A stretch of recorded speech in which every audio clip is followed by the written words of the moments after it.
মা সারাদিন কাজ করে, ছেলে ধীরে ধীরে বড় হচ্ছে। মা যে ওই ছোট বাটিতে প্রসাদ দেয়, ছেলে বড় হলে তো বাবা খিদেটাও বেশি হবে।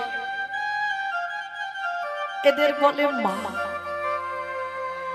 মা ইচ্ছা করে বলে বাবা আজ আমার খিদে নেই, বাবা তুই খেয়ে নে। কত রাত মা খায় না, জল খেয়ে কাটিয়ে দেয়। ছেলে বুঝতে পারে না, ছোট বাচ্চা তো, ভাবে সত্যি বুঝি আমার মা কিছু খেয়েছে, খিদে নেই। কিন্তু মা সকাল থেকে কিছু খায় না, ছেলেটাকে খাইয়ে দেয়। ভগবান মনে মনে ভাবছে একটু পরীক্ষা নিয়ে দেখি আর একটু সহ্য করতে পারে কিনা। শুরু হলো পরীক্ষা। যে বাড়িতে ওই প্রসাদী পায় সে বাড়ির লোকজনেরা আত্মীয় বাড়িতে যাবে, ভোগ রন্ধন হয়।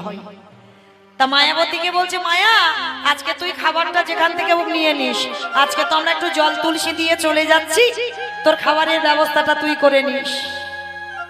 কিন্তু গ্রামের লোক এমন করেছে বাবা, মায়াবতীকে দ্বিচারিণী কলঙ্কিনী অসতী বলে কেউ বাড়ির ধারে কাছে যেতে দেয় না।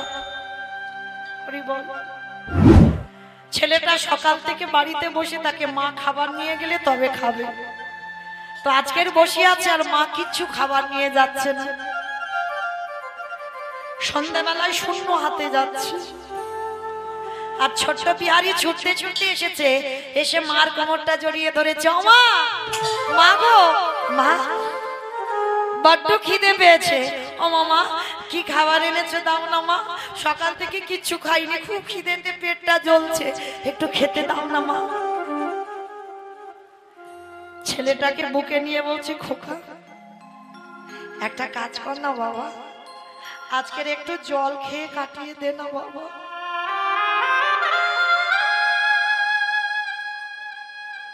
ও মা,